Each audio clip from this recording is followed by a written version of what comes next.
Reciban todos ustedes un cordial saludo. Sean bienvenidos en esta oportunidad a este encuentro número 50, en donde seguimos estudiando, seguimos repasando el Catecismo de la Iglesia Católica. Y hemos terminado toda la primera parte que nos habla acerca del credo. Hoy vamos a iniciar con la segunda parte del Catecismo, que nos habla del misterio pascual en el tiempo de la Iglesia. Qué bueno nosotros aprovechar estos espacios, estas catequesis, esta formación que tenemos para, primero, fortalecer nuestra fe, adquirir conocimiento de aquello en lo que nosotros creemos, vivimos y celebramos. También es la oportunidad para solucionar o dar respuesta a algunas dudas, a algunos interrogantes que nos hacemos acerca de la fe. Recuerda que si en algún momento surge alguna duda, alguna pregunta o incluso un aporte, lo podemos dejar allí a través de un mensaje en donde todos contribuimos y nos ayudamos. En esta parte del misterio pascual, en el tiempo de la Iglesia, tendremos 3 momentos. Y arranquemos con el primero. La liturgia es la obra de la Santísima Trinidad.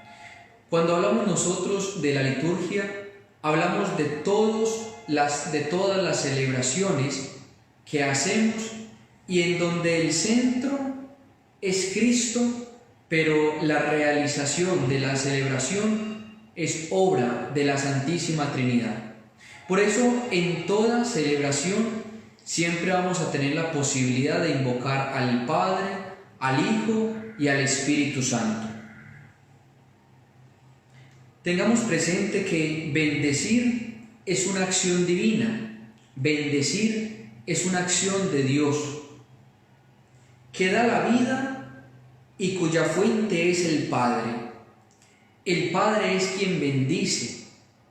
Es una acción de Dios. Su bendición es palabra, pero también la bendición de Dios es un don. Aplicado al hombre es la acción de gracias. Cuando nosotros hablamos de que Dios nos bendice, hablamos de que lo hace a través de palabras, pero también lo hace como un don que viene de Él. Cuando nosotros bendecimos, es una acción de gratitud hacia Dios. Bendecir es un don que viene de Dios por medio de su palabra. Para nosotros, seres humanos, bendecir es un gesto de gratitud que tenemos hacia Dios por ser bueno, generoso y compasivo con nosotros. Desde la creación, desde los comienzos de los tiempos, toda la obra de Dios es una bendición. Salvación como una bendición divina. Desde los comienzos, desde el principio de la creación, todo es una bendición de Dios. Hasta el tiempo de hoy, nosotros podemos ver tantas bendiciones de Dios sobre cada uno de nosotros. Es que esa es la esencia de Dios, bendecir. Dios da generosamente. Toda la creación es una bendición para el ser humano, porque toda ella está creada para el servicio del hombre, para el cuidado del hombre, para la satisfacción del ser humano como obra perfecta y creada por Dios. Dios desde el principio bendice a los seres vivos, bendice al hombre y bendice a la mujer. Dios no tiene preferencias. Dios no es elitista. Dios no escoge. Para Dios todos somos bendecidos, hombres y mujeres. Todos como creación recibimos bendiciones. Por eso nosotros tenemos que aprender a cultivar siempre y en todo momento un corazón agradecido. En cuanto más agradecido, más bendecido. Es que el ser agradecidos nos permite a nosotros entender las riquezas que tenemos, las bondades de Dios, los gestos de bondad, de providencia y de generosidad de Dios con nosotros. El que es agradecido, todo le sirve para el bien. El que agradece, multiplica las bendiciones. Las bendiciones divinas se manifiestan en los acontecimientos maravillosos y salvadores. Vemos cómo en la historia de la salvación podemos nosotros identificar diferentes bendiciones de Dios, acontecimientos importantes, acontecimientos valiosos, acontecimientos de gran importancia en un tiempo necesario. Vemos el nacimiento de Isaac, vemos la salida de Egipto, que para nosotros se convierte en la Pascua, en el Éxodo, en ese salir a una vida nueva, a ese dejar de ser esclavos para convertirnos en hijos, en ese paso que hacemos de la muerte a la vida, del dolor a la esperanza, de la tristeza a la alegría, de la oscuridad a la luz. La tierra prometida, la elección de David, la presencia de Dios en el templo, el exilio, el exilio purificador, el retorno de un pequeño resto, la ley, los profetas y los salmos que tejen la liturgia. Vemos que en la historia de la salvación Dios siempre está bendiciendo. Ese es el ser de Dios, bendecir continuamente. Y eso lo vemos a través de diferentes circunstancias y diferentes momentos.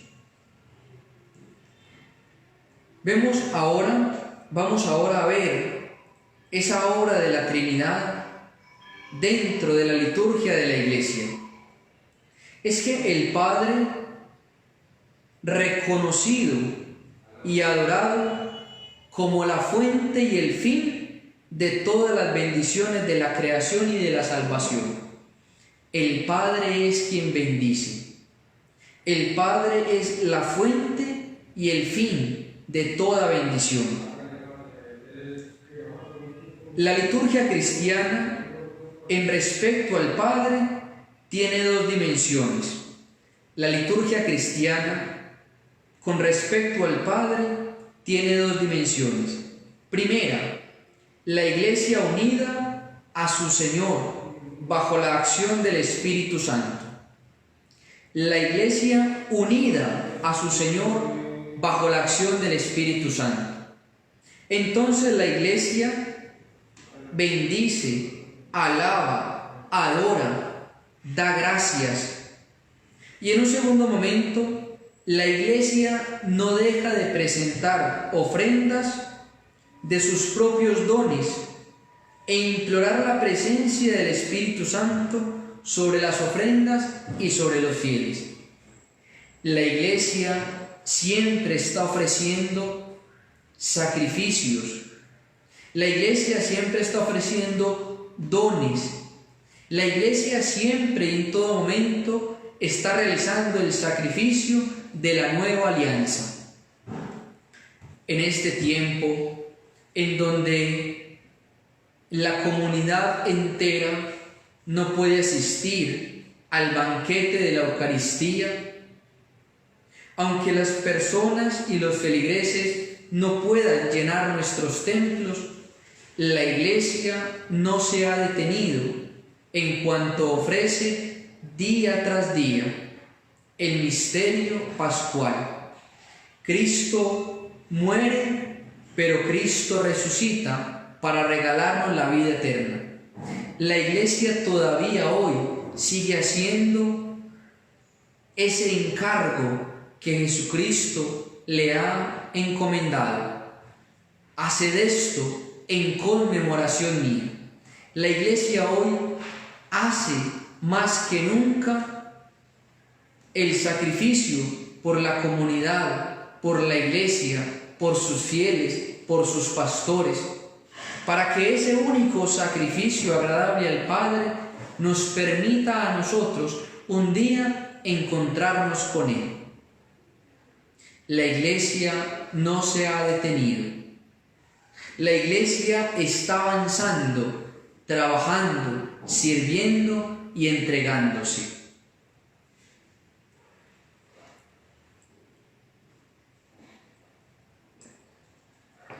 Pasemos ahora a un segundo momento y hablemos de la obra de Cristo en la liturgia. La obra de Cristo en la liturgia. Y hablemos del Cristo glorificado, aquel que está sentado a la derecha del Padre. Cristo actúa por medio de los sacramentos instituidos por Él para Él mismo comunicarnos la gracia. Cristo es el que está sentado a la derecha del Padre y Cristo es el que actúa, se manifiesta y se muestra a través de los sacramentos.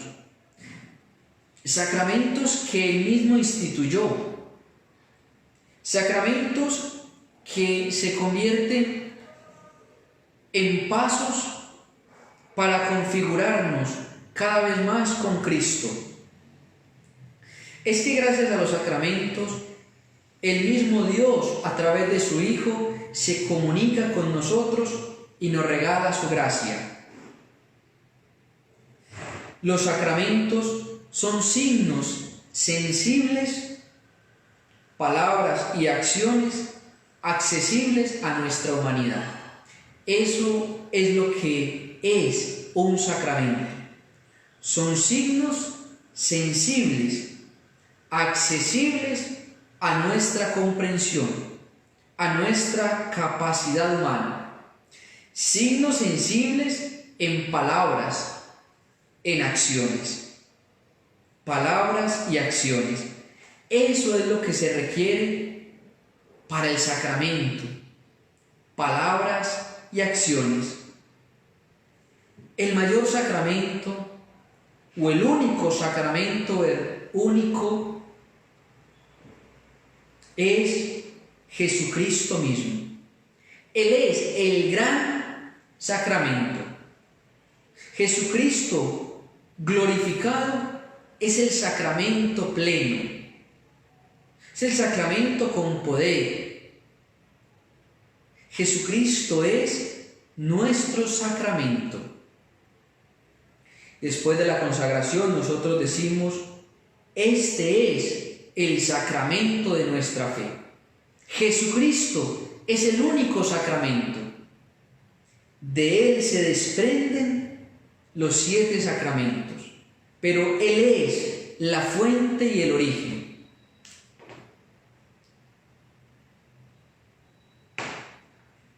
Jesús anuncia, enseña y anticipa con sus actos el misterio pascual. En cada entrega, en cada milagro, en cada signo, en cada palabra, Jesús estaba expresando lo que el Padre le había comunicado. Estaba cumpliendo la misión que el Padre le había encargado. En cada milagro Jesús daba la vida. En cada signo Jesús entregaba su vida. En cada momento de oración Jesús estaba dando la vida. En cada acontecimiento, en cada palabra, Jesús ya nos estaba anticipando esa gran celebración del misterio pascual. Jesús vivía el inicio. Jesús vivió el acontecimiento único que no pasaba, que no muere, que resucita para luego sentarse a la derecha del Padre. Jesús vive el acontecimiento que no pasa en la historia. Antes es el acontecimiento que se mantiene más vivo, más eficaz, más poderoso. Es el acontecimiento por el cual muchos se han convertido, muchos han llegado al conocimiento de la verdad, muchos se han acercado a ese gran poder que tiene el Padre para levantar a su Hijo del sepulcro. La resurrección es un acontecimiento único e inigualable. Esa es la esencia de Dios. Dios es único, con poder, con sabiduría, con amor. El misterio de Cristo no solo permanece en el pasado, con su muerte destruyó la misma muerte. La resurrección no es un acontecimiento del pasado, de la historia, de hace muchos años, de hace muchos siglos. La resurrección, el misterio de Cristo, es vivir la muerte para destruir la misma muerte. La muerte ha sido aniquilada. La muerte ya no tiene poder sobre él. La muerte ya no tiene poder sobre los bautizados. La muerte ha sido destruida para siempre.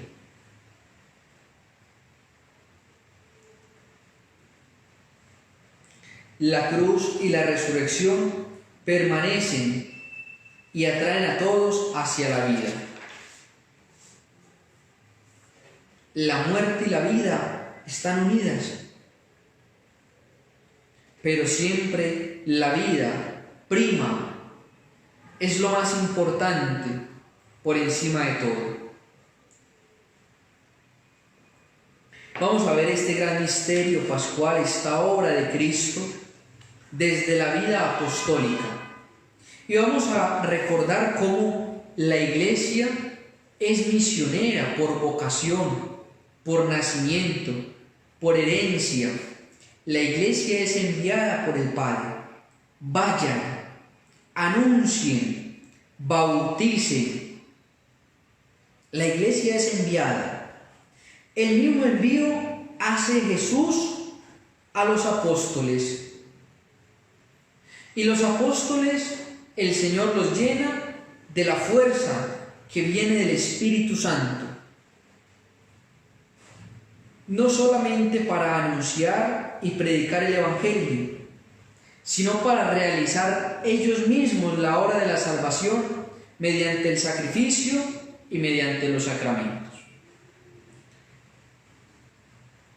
El Padre envía al Hijo, el Hijo envía a los apóstoles, y ellos llevan el mandato a cada iglesia, y la iglesia es enviada por Dios para anunciar, testimoniar, confiar, tener esperanza, vencer los miedos, para descubrir que la Iglesia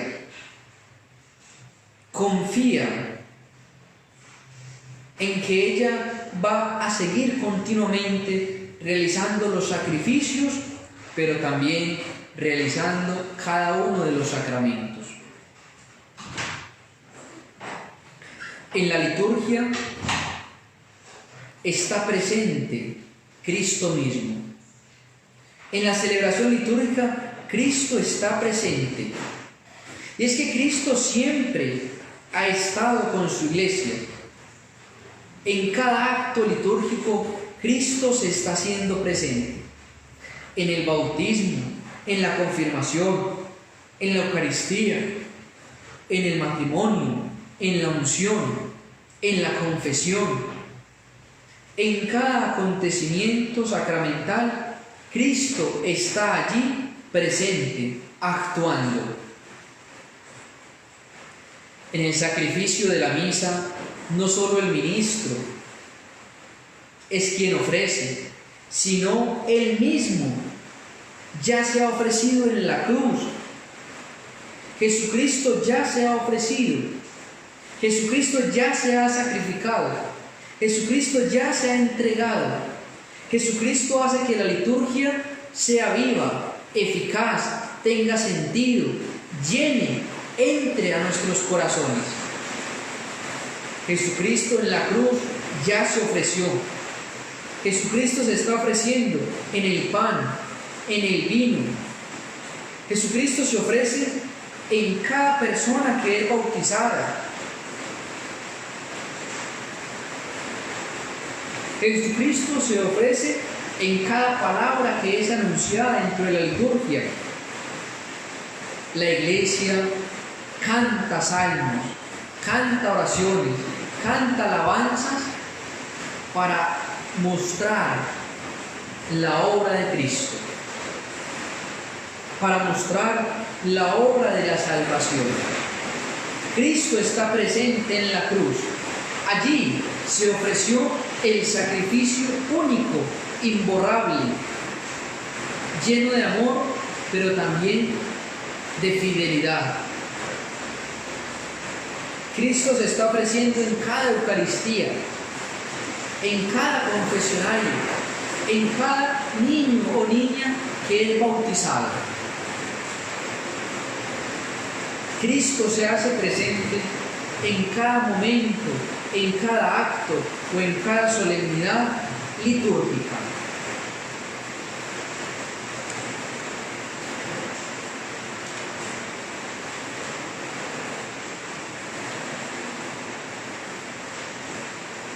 En la liturgia participa la gloria celestial.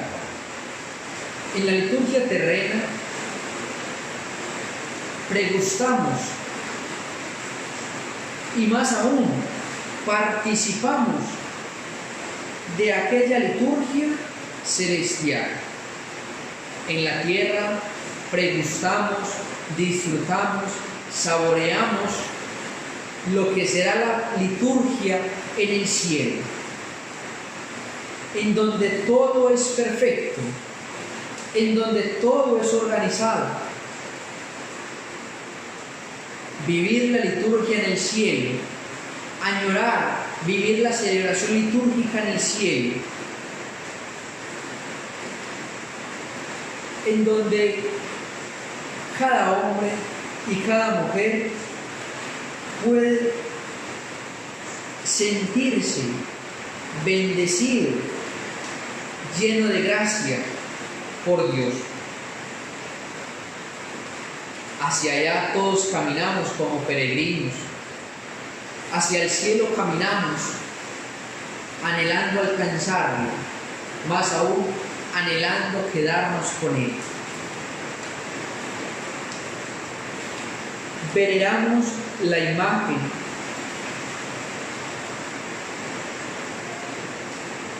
Veneramos la imagen de los santos, quienes nos ayudan a alcanzar la salvación.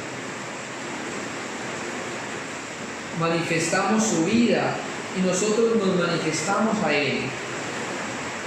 Manifestamos nuestro cariño y Dios mostrará su cariño. Veneramos, no adoramos. Veneramos, respetamos, acompañamos, seguimos, escuchamos, mas no adoramos. Al único que adoramos es a Dios Padre.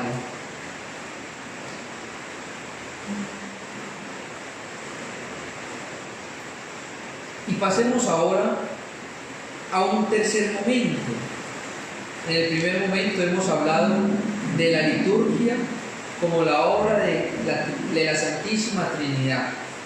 Luego, la obra de Cristo en la liturgia. Y por último, el Espíritu Santo y la Iglesia en la liturgia. En la liturgia habita la presencia del Espíritu Santo. El Espíritu Santo es quien le da vida a la liturgia. El Espíritu Santo es el alma de la liturgia. En cada celebración debe haber esa invocación fuerte al Espíritu Santo. Es que Él es el pedagogo de la fe. Él es el pedagogo del pueblo de Dios. El Espíritu Santo es el artífice de la obra de Dios. La liturgia viene a ser la comunión del Espíritu Santo y de la Iglesia. ¿Qué es la liturgia? Es la comunión, la unión entre el Espíritu Santo y la Iglesia.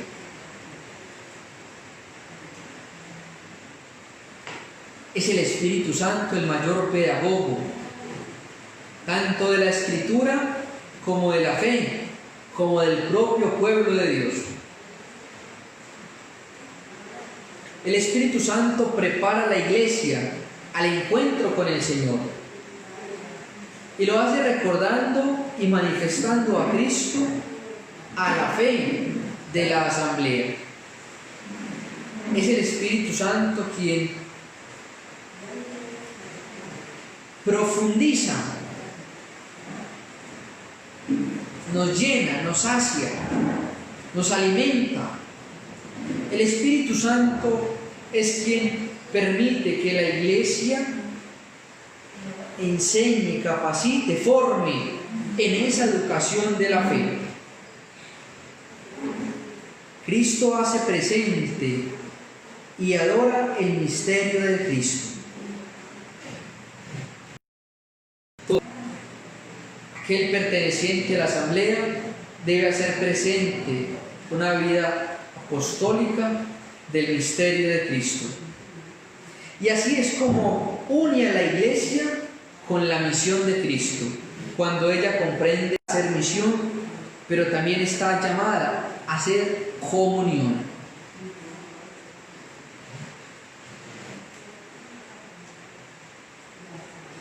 Demos un paso más en este tercer punto.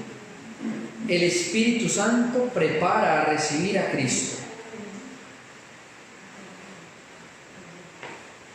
La liturgia de la Iglesia conserva una parte integrante e irreemplazable basándose en sus leyes, algunos dominantes del cual la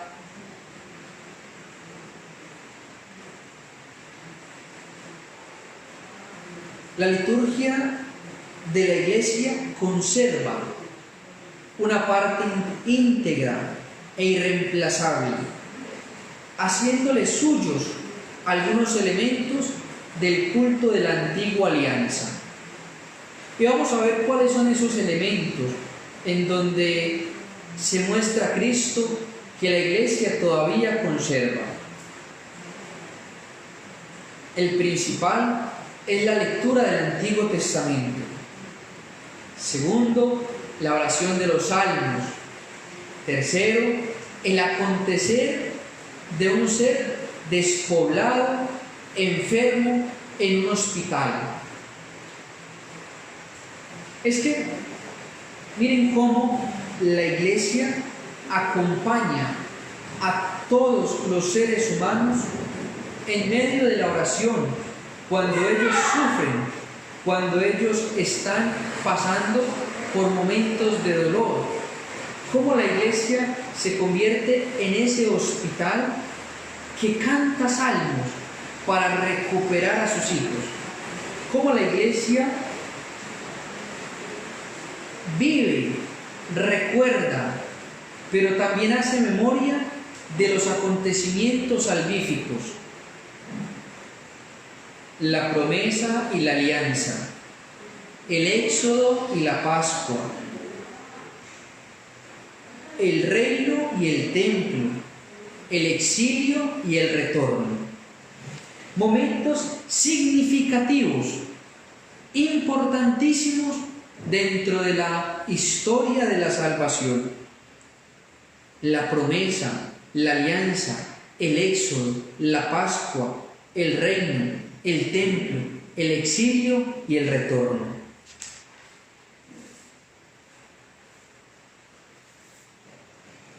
La armonía de los dos testamentos articula la catequesis pascual, luego la vida de los apóstoles y luego el poder que tiene la Iglesia. La armonía entre el Antiguo Testamento y el Nuevo Testamento. La llamada catequesis tipológica, porque revela la novedad de la Iglesia a partir de figuras. La llamada catequesis tipológica, porque revela la novedad de la Iglesia a partir de figuras que lo anuncian a través de hechos, palabras, símbolos de la primera alianza, tipos de figuras. Y vemos algunas: el diluvio y el arca de Noé, que prefiguraba la salvación por el bautismo; la nube, el paso del Mar Rojo, que nos habla del bautismo; el agua de la roca, que prefiguraba los dones espirituales de Cristo; el maná en el desierto, que prefiguraba la Eucaristía. ¿Cómo se complementa ese Antiguo Testamento con el Nuevo Testamento?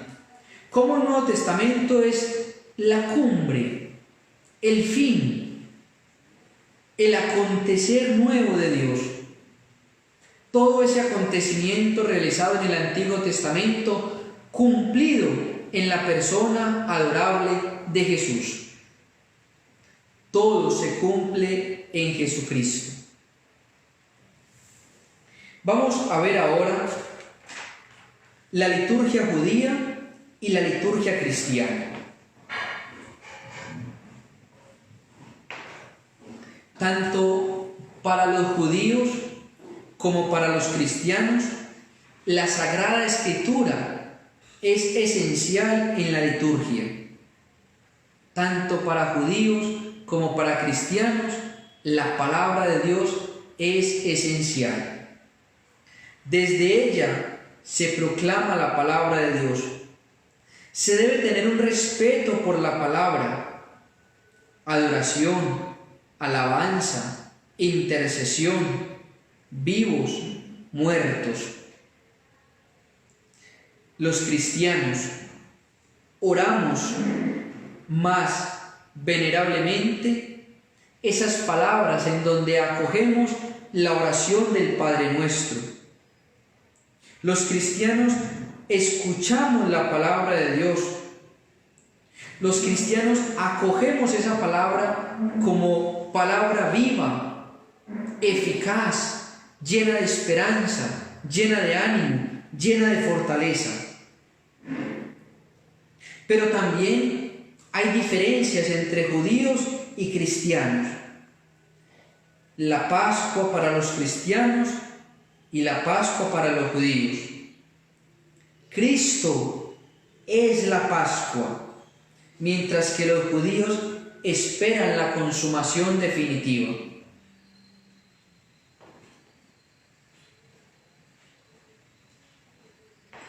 La liturgia de la Nueva Alianza es un encuentro entre Cristo y la Iglesia. Recibe su unidad en la comunión con el Espíritu Santo. Desborda afinidad humana. Está por encima de razas, culturas, lenguas, clases sociales. Esa comunión que nos regala el Espíritu se desborda y sobrepasa toda diferencia. La asamblea debe prepararse. El Espíritu Santo recuerda el misterio de Cristo. El Espíritu Santo, recordemos, es el pedagogo, es la fuente, el fin. Es el que impulsa, el que guía, el que da vida. La liturgia es el memorial del misterio de salvación. Cuando se celebra la liturgia, el Espíritu Santo hace memoria de la Iglesia. Es palabra recibida, pero también palabra vivida. Dentro de la liturgia se realiza la anamnesis. El Espíritu Santo enviado a la asamblea, todo lo que Cristo ha hecho por nosotros. El Espíritu Santo desciende sobre la comunidad, sobre los fieles, para que ellos no olviden todo lo que Cristo ha hecho por nosotros, para que ellos también lo hagan y realicen por los demás, para que nosotros, bautizados, cristianos, discípulos de Cristo, actuemos de acuerdo a lo que se nos ha dado. El Espíritu Santo también actualiza el misterio de la Iglesia, actualiza el misterio de Cristo. El Espíritu Santo ilumina, transforma, sostiene, orienta, da vida, actualiza, resucita la vida de la Iglesia. La epíclesis es la invocación sobre. Epíclesis, invocación sobre. Para que se realice la epíclesis se necesita de la intercesión del sacerdote, del ministro ordenado, que suplica al Padre para que el Espíritu Santo santifique, perfeccione las ofrendas y ellas mismas se conviertan en el pan, en la sangre de Cristo. Ofrenda que se convierte en la misma persona de Jesús. Y los fieles comparten su ofrenda. Vivir en comunión con el Espíritu Santo. Vivir la anamnesis que se le da al pueblo de Dios, pero vivir como la epíclesis, ese envío, ese grito hacia el Padre, para que Él envíe el Espíritu Santo y las especies de pan y vino se transformen, dejen de ser elementos para convertirse en persona, en cuerpo y sangre de Jesucristo.